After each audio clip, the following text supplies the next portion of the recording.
بسم الله الرحمن الرحیم. د سولې په تړون کې څه ول؟ ګرانو اوریدونکو سلام. بیا هم زه بابرزی هوا دوست د ټاپ 10 پښتو چینل څخه یو ځل بیا له یوې جالبې ویډیو سره ستاسو په خدمت کې یم. که غواړئ چې زموږ ویډیوګانې په منظم ډول وګورئ نو د ټاپ 10 پښتو یوټیوب چینل در سره سبسکرایب کړئ. د سولې په تړون کې څه ول؟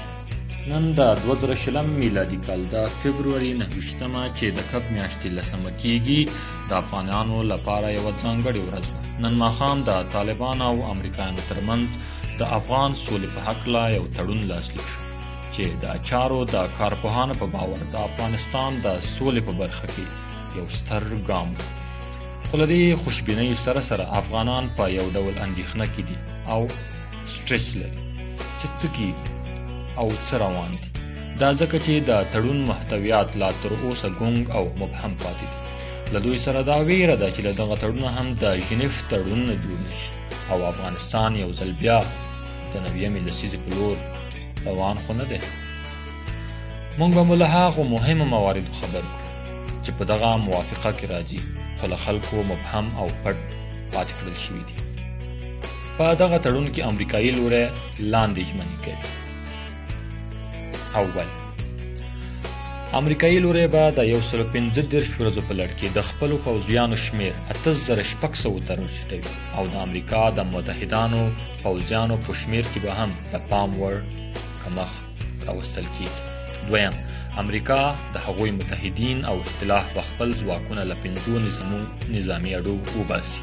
دریم، متحده ایالتونه او د هغوی ائتلافیان او متحدین به خپل پاتې پوځیان هم د 9 میاشتو په ترڅ کې په بشپړ ډول له افغانستانه وباسي.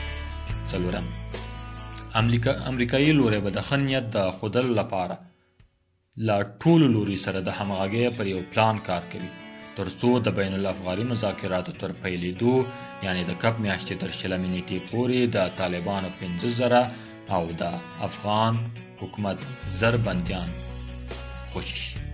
پاتې بندیان به هم د 3 میاشتو په موده کې خوشي کېږي. خو طالبان ژمنه کوي چې د دوی خوشي کړل شوي کسان به د امریکا او د هغه د متحدانو پر ضد نه کارول کېږي. پنځم، هغه بندیزونه چې د طالبانو لګېدلي د 1999 هجري شمسي کال د سنبلې تر 6 نیټې پورې لرې کېږي. شپږم، د دوی هغه کسان چې د بندیزونو په تور لیست کې شامل دي د 1999 هجري شمسي کال د خبرګوري تر 9 پورې د بندیزونو له لیست څخه لرې کېږي. طالب لوری بیا لاندې ژمنې کوي. اول، طالبان به خپل هیڅ غړي او د القاعدې په شمول هیڅ چاته اجازه نه ورکوي چې د افغانستان له خاورې امریکا او د هغه متحدانو ته ګواښ پېښ شي. دویم، طالبان باید څرګند پیغام ورکوي چې هغه څوک چې د امریکا د متحده ایالاتو او د هغوی د متحدانو امنیت ته ګواښ وي په افغانستان کې ځایګی نه لري او خپل غړو ته به لارښوونه کوي چې له داسې ډلو او افرادو سره همکاري ونه کړي.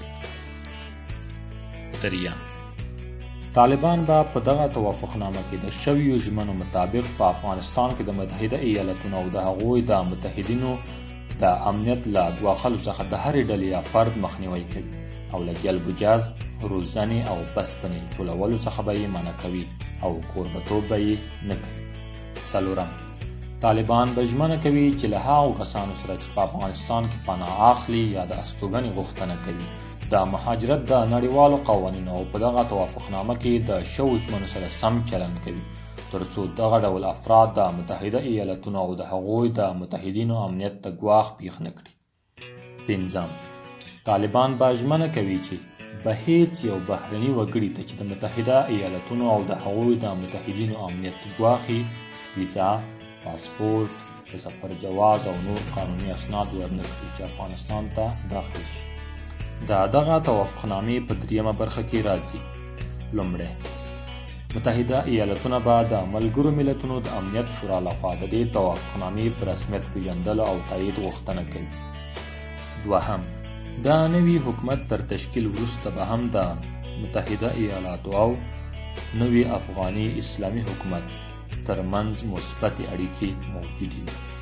دریم، متحده ایالتونه به د نوي افغاني اسلامي حکومت لپاره د بیا رغولو اقتصادي مرستې وغواړي او په کورنیو چارو کې به یې لاسوهنه نه کوي. ګرانو لیدونکو، دا هم هغه موارد وو چې په دغه توافقنامه کې ډیر بارز او د اهمیت وړ وو. که غواړئ چې زموږ ویډیوګانې په منظم ډول وګورئ او خوند ترې واخلئ، نو زموږ د یوټیوب چینل در سره سبسکرایب کړئ او خپل نیوکې او وړاندیزونه د کومنټ په برخه کې ولیکئ. تر بیا ښې چارې.